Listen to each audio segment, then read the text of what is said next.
kilalanin ang higanteng sumo wrestler. Hindi mo aakalain ang laki niya.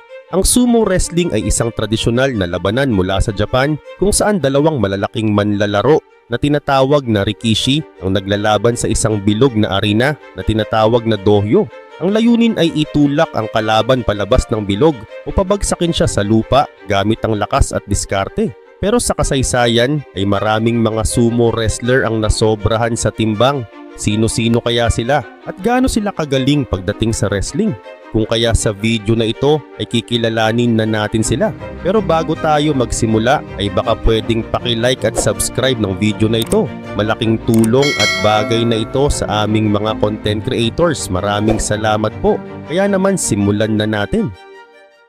Number 1. Aurora Satoshi. Si Aurora Satoshi ay isang sumo wrestler na ipinanganak bilang Anatoly Valerievich Mihahanov noong April 26, 1983 sa Zagrayevo, Buryatia, Russia. Bata pa lang siya ay napansin na ang laki ng katawan niya. Noong 8 years old siya ay napanood niya ang sumo sa TV at nagustuhan niya ito. Simula noon ay nangarap siyang maging isang sumo wrestler. Kaya noong 1999 sa edad na 16 ay lumipat siya sa St. Petersburg kasama ang pamilya niya para pag-aralan ng sumo. Doon siya natuklasan ni Kitanumi, isang dating yokozuna o pinakamataas na ranggo sa sumo. Kinuha siya sa kanyang sumo stable sa Japan. Siya ang unang sumo wrestler mula Russia na sumali sa professional sumo. Binigyan siya ng pangalan na Aurora, na ang ibig sabihin ay aurora o makulay na liwanag sa langit. Pumasok siya sa professional sumo noong March 2000. Matagal siyang lumaban sa mga lower division gaya ng Sandanme at Makushita. Ang pinakamataas niyang ranggo ay Makushita 43 East na naabot niya noong November 2011. Matagal din siyang naging personal assistant ni Kitanumi sa loob ng 14 years. Pero noong 2015 ay namatay si Kitanumi. Nagpatuloy pa rin si Aurora sa sumo pero nahirapan siyang umangat sa ranggo. Sa buong karir niya ay nagkaroon siya ng 376 na panalo, 382 na talo at 12 na laban na hindi natuloy sa loob ng 111 na torneo bago siya nag-retire. Samantala, mula pa nung nagsimula siya sa sumo ay malaki na talaga ang katawan niya. Noong 2000 ang timbang niya ay 190 kilograms. Sa paglipas ng panahon ay lalo pa itong lumaki at noon ngang 2010 ay umabot siya sa 262 kilograms kaya naging pangalawang pinakamabigat na sumo wrestler noon. Ngunit noong 2017 ay naging 288.8 kilograms ang timbang niya kaya siya ang naging pinakamabigat na sumo wrestler sa kasaysayan ng Japan. Nalampasan niya ang dating record na 285 kilograms ni Konishiki noong 1996. Number 2, Yamamoto Yamaryuta. Si Yamamoto Yamaryuta o sa tunay na pangalan na Yamamoto Ryuichi ay isang sumo wrestler mula sa Japan. Ipinanganak siya noong May 8, 1984 sa Saitama, Japan. Lumaki siya sa Japan at bata pa lang ay mahilig na siya sa sumo. Nag-aral siya sa Saitama Sakai High School, isang paaralan na kilala sa kanilang sumo training program. Dito ay naging magaling siya sa laban at nanalo ng maraming competition. Pagkatapos ng high school ay nag-aral siya sa Nihon University kung saan sumali siya sa kanilang sumo club. Sa college ay nanalo siya ng 5 personal titles sa iba't ibang laban na patunay ng kanyang husay sa sumo. At noong January 2007 ay pumasok siya sa professional sumo at sumali sa Onoe stable. Sa kanyang unang laban bilang professional ay tumimbang siya ng 233 kilograms na noon ay isa sa pinakamabigat na timbang ng isang baguhan sa sumo. Ang kanyang ring name na Yamamoto Yama ay hango sa kanyang apelyido na Yamamoto at ang salitang Yama na ibig sabihin ay bundok. Sa kanyang unang taon sa sumo ay mabilis tumaas ang kanyang ranggo dahil sa kanyang magandang performance sa mga laban. Noong January 2009 ay umabot siya sa Makauchi Division, ang pinakamataas na antas ng sumo. Ang pinakamataas niyang ranggo ay Maegashira 9 na naabot niya noong May 2009. Kilala siya sa kanyang malalakas na galaw sa dohyo. Madalas niyang ginagamit ang teknik na Yorikiri at Oshidashi para itulak palabas ang kalaban. Kahit na napakalaki ng kanyang katawan, ay mabilis at malakas pa rin siya, kaya marami siyang natalo sa laban. Subalit noong April 2011 ay nasangkot siya sa isang match-fixing scandal kasama ang iba pang mga sumo wrestler. Dahil dito ay pinilit siyang mag-retire ng Japan Sumo Association. Itinanggi niya ang mga paratang pero tinanggap niya ang desisyon at tuluyang iniwan ang professional sumo. Matapos ang kanyang pagreretiro ay lumipat siya sa Los Angeles, USA at nagpatuloy sa sumo sa ibang paraan. Sumali siya sa mga exhibition matches at amateur sumo tournaments sa iba't ibang bansa. Lumabas din siya sa mga palabas sa TV, commercials at music videos. Naging bahagi siya ng mga pelikulang Zoolander 2 at John Wick Chapter 2.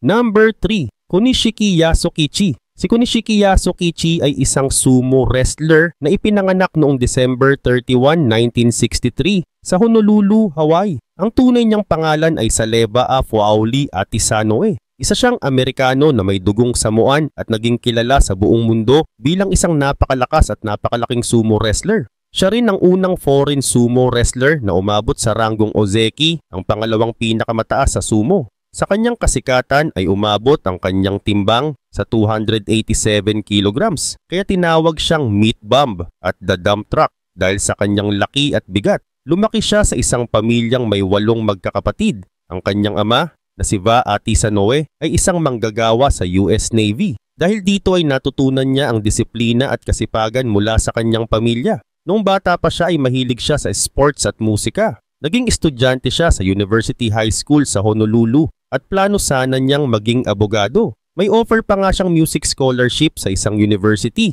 Pero nagbago ang kanyang buhay nang madiskubre siya ng isang sumo talent scout. Napansin ang laki at lakas niya kaya inimbitahan siyang pumunta sa Japan para subukan ng sumo wrestling. Sa tulong ng isa pang sumo wrestler mula Hawaii na si Takamiyama ay sumali siya sa Takasago Stable noong July 1982. Mabilis ang kanyang pag-angat sa sumo. Sa loob lang ng 2 taon ay nakapasok na siya sa pinakamataas na division ng sumo, ang Makuuchi Division. At noong September 1984 ay natalo niya ang 2 Yokozuna at nagtala ng 12-3 record.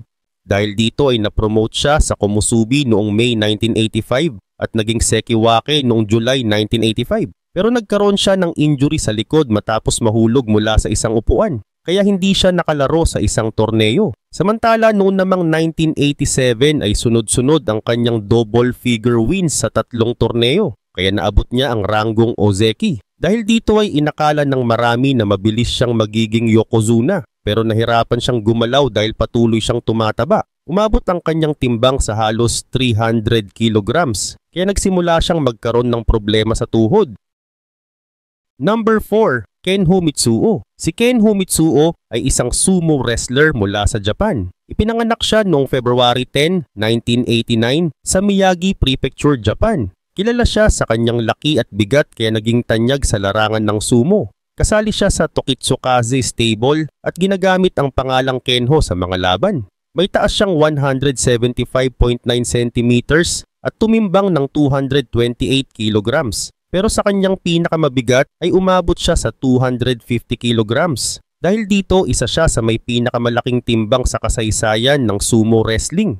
Malaking tulong sa kanya ang kanyang bigat dahil nagagamit niya ito sa laban, lalo na sa pagtulak sa kalaban palabas ng dohyo o sumo ring. Nagsimula siyang lumaban sa sumo noong May 2011. Una siyang sumabak sa Meizumo Division, isang entry-level na kategory para sa mga baguhan. Mula doon ay umangat siya sa mas mataas na division gaya ng Jonokuchi, Jonidan at Sandanme. Ang pinakamataas na ranggo na naabot niya ay Makushita 59, isang malaking achievement para sa isang sumo wrestler. Sa mga laban niya ay ginagamit ni Kenho ang style na Migiyotsu. Dito ay ginagamit niya ang kanang kamay sa loob at kaliwang kamay sa labas para kontrolin ang kalaban. Madalas din niyang gamitin ang mga teknik na Oshi at Yori para manalo. Malakas siya dahil sa kanyang timbang pero minsan din siyang nahihirapan dahil hindi siya kasing bilis ng ibang sumo wrestler na mas magaan. Walang masyadong impormasyon tungkol sa kanyang pamilya pero isang bagay ang sigurado, masipag siya at naglaan ng maraming taon sa sumo. Ang kanyang tiyaga at determinasyon sa dohyo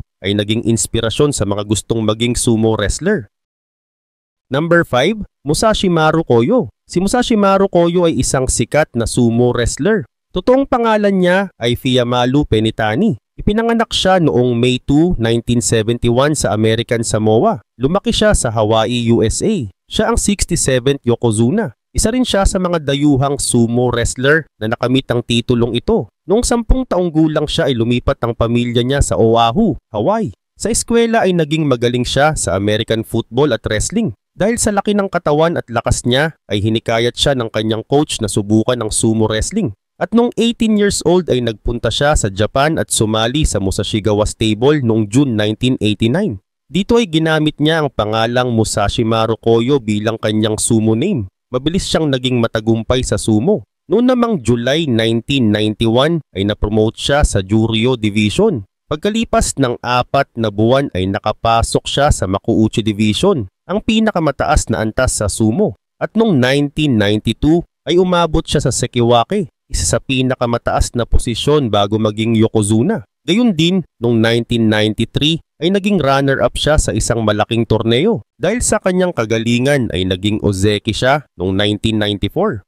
Ito ang pangalawang pinakamataas na ranggo bago maging Yokozuna. Palagi siyang nananalo sa mga laban. Hindi rin siya madaling matalo at bihira siyang magka-injury. Dagdag pa rito noong 1999 ay nakuha niya ang Yokozuna rank matapos manalo sa 2 sunod na torneo noong March at May 1999. Sa kanyang unang torneo bilang Yokozuna ay nagkaroon siya ng 12-3 record. Sa sumunod na mga taon ay nanalo siya ng 12 na sumo championships. Isa rin siya sa pinakamatimbang na sumo wrestler sa kasaysayan. May bigat siya na 235 kilograms. Subalit noong November 2002 ay nagkaroon siya ng matinding injury sa kaliwang pulso. Dahil dito ay hindi na siya nakalaro sa sumunod na mga torneo. Noong 2003 ay nag-retire siya bilang sumo wrestler. Matapos ang kanyang career ay nanatili siya sa Japan at naging bahagi ng Japan Sumo Association. Number 6, Akebono Taro. Si Akebono Taro na ipinanganak bilang Chadwick Haheo Rowan noong May 8, 1969 sa Waimanalo, Hawaii ay isang sikat na sumo wrestler. Siya ang unang dayuhan na naging Yokozuna, ang pinakamataas na ranggo sa sumo. Dahil dito ay naging bahagi siya ng kasaysayan ng sumo sa Japan. Lumaki siya sa Hawaii kasama ang kanyang mga magulang na sina Randolph at Janice Rowan at 2 niyang kapatid. Bata pa lang siya ay mahilig na siya sa basketball. Naglaro siya bilang center sa Kaiser High School at naging isa sa mga pinakamahusay na manlalaro. Dahil dito ay nakakuha siya ng basketball scholarship sa Hawaii Pacific University. Pero hindi siya nakapaglaro sa unang taon niya sa college. Samantala noong 1988 sa edad na 18 ay nagdesisyon siyang pumunta sa Japan para subukan ng sumo. Sumali siya sa Azumazeki Stable na isang grupo ng mga sumo wrestler na pinamumunuan ng isang dating sumo mula rin sa Hawaii. Noong una ay ginamit niya ang pangalang Daikai pero pinalitan ito ng Akebono na nangangahulugang bukang liwayway sa Japanese. Gayun din naman ay mabilis siyang nakilala sa sumo dahil sa kanyang laki at lakas. At noong 1990 ay umabot siya sa Makuuchi Division, ang pinakamataas na antas sa sumo. Sa loob ng 2 taon ay nakuha niya ang pinakamalaking tagumpay sa kanyang career. Ngunit noong January 1993, matapos manalo ng 2 beses na tournament ay napromote siya bilang Yokozuna. Ang kauna-unahang hindi Japanese na nagkaroon ng title na ito. Bilang Yokozuna ay nanalo siya ng 11 sumo championship. Dahil sa kanyang tangkad na 2.03 meters at bigat na 233 kilograms, ay naging isa siya sa pinakamalalakas at pinakasikat na sumo wrestler noong kanyang panahon. Maraming tao ang humanga sa kanya, hindi lang sa Japan kundi pati na rin sa ibang bansa. At noong 1996 ay tinanggap niya ang Japanese citizenship at binago ang kanyang pangalan sa Akebono Taro. Noong 1998 naman ay pinakasalan niya si Christine Kalina na isang guro na may lahing Japanese at Amerikano. Nagkaroon rin sila ng 2 anak na lalaki at 1 anak na babae. Subalit dahil sa mga sunod-sunod na pinsala ay nag-retire siya sa sumo noong 2001. Matapos nito ay sinubukan niya ang kickboxing, mixed martial arts at professional wrestling. Hindi rin naging matagumpay ang kanyang MMA at kickboxing career pero mas naging maganda ang kanyang career sa professional wrestling. Nanalo siya ng ilang championship sa All Japan Pro Wrestling kasama na ang Triple Crown Heavyweight Championship. Number 7, Toyonomi Shinji. Si Toyonomi Shinji na ang tunay na pangalan ay Shinji Hamada ay isang sumo wrestler mula sa Buzen, Fukuoka, Japan. Ipinanganak siya noong September 22, 1965. Siya ay isa sa mga pinakamabibigat na sumo wrestler na may timbang na 225 kilograms at may taas na 1.89 meters. Bata pa lang si Toyonomi ay mahilig na siya sa sumo. Napansin siya ni Takanohana Kenshi na isang dating Ozeki o mataas na ranggo sa sumo. Sinabi ni Takanohana na bibigyan siya ng pwesto sa Futagoyama Stable, isang paaralan para sa sumo wrestlers. Pagkatapos ng junior high school ay sumali siya sa professional sumo noong March 1981. Samantala noong March 1982 ay lumipat siya sa Fujishima Stable na pinamunuan ni Takanohana. Dito ay pinalitan ang kanyang pangalan at ginamit ang Takanohama bilang kanyang shikona o pangalan sa sumo. Patuloy rin siyang umangat sa ranggo. Kaya noong September 1987 ay napromote siya sa Juryo Division, ang pangalawang pinakamataas na antas sa sumo. At noong November 1988 ay nanalo siya ng Juryo Yusho o Juryo Championship. Kaya nakapasok siya sa pinakamataas na division ng sumo, ang Makuuchi. Kaugnay pa nito ay lumaban din siya sa top division ng sumo sa loob ng 30 tournaments. Hindi siya nanalo ng special prize at hindi rin niya natalo ang kahit isang Yokozuna, ang pinakamataas na ranggo sa sumo. Ang pinakamataas niyang ranggo ay Maegashira 1 noong September 1992. Dagdag pa rito, noong February 1993 ay bumalik siya sa Futagoyama Stable matapos ito pagsamahin sa Fujishima. Kaya noong March 1994 ay lumaban siya sa Makuuchi Division sa huling pagkakataon. Nagpatuloy pa rin siya sa sumo ng ilang taon, ngunit noong March 1999 ay nag-retire siya matapos makita na maari siyang bumaba sa Makushita Division na hindi nakasama sa mga salaried wrestlers.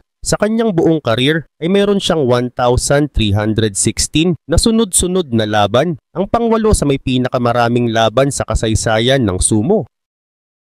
Number 8. Ichinojo Takashi. Si Ichinojo Takashi ay isang sumo wrestler na ipinanganak noong April 7, 1993 sa Arkhangelsk Province, Mongolia. Ang tunay niyang pangalan ay Altankuyag Ichinorov. Isa rin siya sa pinakamabibigat na sumo wrestler sa kasaysayan dahil may taas siyang 1.92 meters at timbang na 219 kilograms. Lumaki siya sa isang nomadic family sa Mongolia. Ang kanilang pamilya ay nag-aalaga ng mga hayop tulad ng tupa at kambing. Bata pa lang siya ay mahilig na siyang makipagbuno sa tradisyonal na Mongolian wrestling na tinatawag na bok. Sa edad na 14 ay nanalo siya sa isang malaking kompetisyon ng bok sa kanilang probinsya. Dahil dito ay napansin ang kanyang lakas at talento sa wrestling. Samantala noong 2010 ay lumipat siya sa Ulaan Baatar, ang kabisera ng Mongolia. Matapos ang 3 buwan ay nagpunta siya sa Japan upang mag-aral. Nag-enroll rin siya sa Johoku High School sa Tottori Prefecture. Noong una ay sumali siya sa judo team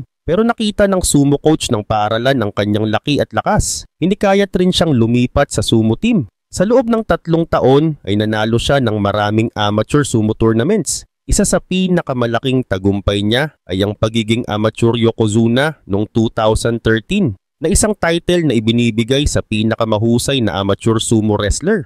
Dahil sa kanyang husay sa amateur sumo ay hindi na siya nagsimula sa pinakamababang ranggo ng sumo. Kaya noong January 2014 ay agad siyang pumasok sa Makushita Division na isang bihirang pagkakataon para sa mga bagong wrestler, lalo na sa mga dayuhan. Sa kanyang unang tournament ay nagtala siya ng 6-1 record kaya mabilis siyang na-promote. Pagkalipas ng ilang buwan ay umakyat siya sa Juryo Division at agad niyang napanalunan ang championship dito. Pagdating naman ng September 2014 ay pumasok na siya sa Makuuchi Division, ang pinakamataas na antas sa sumo. Sa kanyang unang tournament bilang isang Maegashira 10 ay nagpakita siya ng husay at nagtala ng 13-2 record na naging dahilan para maging runner-up. Number 9. Takamiyama Daigoro. Si Takamiyama Daigoro na ang tunay na pangalan ay Jesse James Wailani Kuhaolua ay isang sumo wrestler mula sa Maui, Hawaii. Ipinanganak siya noong June 16, 1944 at siya ang kauna-unahang dayuhan na nanalo ng tournament sa pinakamataas na divisyon ng sumo noong 1972. Samantala lumaki siya sa Happy Valley, Maui at nag-aral sa Henry Perrin Baldwin High School sa Wailuku, Hawaii. Dahil sa taas niyang umaabot sa 189 centimeters at bigat na 127 kilograms ay naging bahagi siya ng kanilang football team. Napansin ng kanyang coach na mahina ang kanyang mga binti, kaya inirekomenda siyang sumali sa isang local sumo club para lumakas ang kanyang pangibabang katawan. Dahil dito ay napansin siya ng mga sumo recruiters mula Japan at inalok na sumali sa isang sumo stable sa Tokyo. Gayun din naman noong February 22, 1964 ay lumipad siya patungong Tokyo, Japan at sumali sa Takasago Stable bilang isang beginner. At noong March 1964 ay lumaban siya sa kanyang unang sumo tournament. Dahil sa kanyang laki at lakas ay mabilis siyang umangat sa ranggo. Kaya noong January 1968 ay nakapasok siya sa Makuuchi Division, ang pinakamataas na division sa sumo. Sa loob ng 20 years ay nakapagtala siya ng maraming record, kabilang ang pinakamaraming laban at sunod-sunod na tournament sa pinakamataas na division. Sa katunayan, ang pinakamataas na ranggo na naabot niya ay Sekiwake noong September 1972. Sa kanyang buong career sa sumo ay nakapagtala siya ng 812 na panalo, 845 na talo at 22 draw. Nanalo rin siya ng isang championship sa Makuuchi Division at nakatanggap ng 6 na Outstanding Performance Prizes at 5 Fighting Spirit Prizes.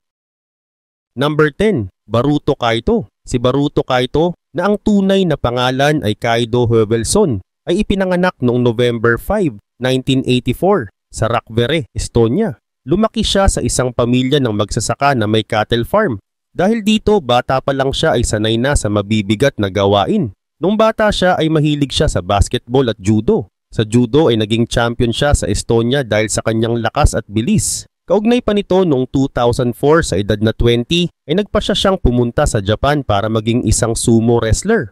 Sumali siya sa Mihogaseki Stable na isang lugar kung saan nagsasanay ang mga sumo wrestler. Doon siya binigyan ng pangalang Baruto na kinuha mula sa Baltic Sea na malapit sa Estonia. Sa loob lamang ng 2 taon ay mabilis siyang umangat sa ranggo ng sumo at nakapasok sa pinakamataas na divisyon, ang Makuuchi, noong May 2006. Sa unang tournament niya sa Makuuchi ay nagpakita siya ng husay at lakas. Nanalo siya ng 11 na laban at natalo ng 4 na beses. Dahil dito ay ginawaran siya ng Fighting Spirit Prize na isang parangal para sa mga sumo wrestler na lumalaban ng buong tapang. Pero noong 2007 ay nasugatan siya sa tuhod at hindi siya nakalaban ng maayos. Dahil sa injury ay bumaba ang kanyang ranggo. Pero kahit mahirap ay hindi siya sumuko. Nagpatuloy siya sa laban at bumalik sa mataas na posisyon. Ngunit noong 2008 ay naabot niya ang ranggong Sekiwake, ang pangatlong pinakamataas sa sumo. Kaya noong 2010 ay umangat siya sa ranggong Ozeki, ang pangalawang pinakamataas na ranggo sa sumo matapos niyang magtala ng 14 wins at 1 loss.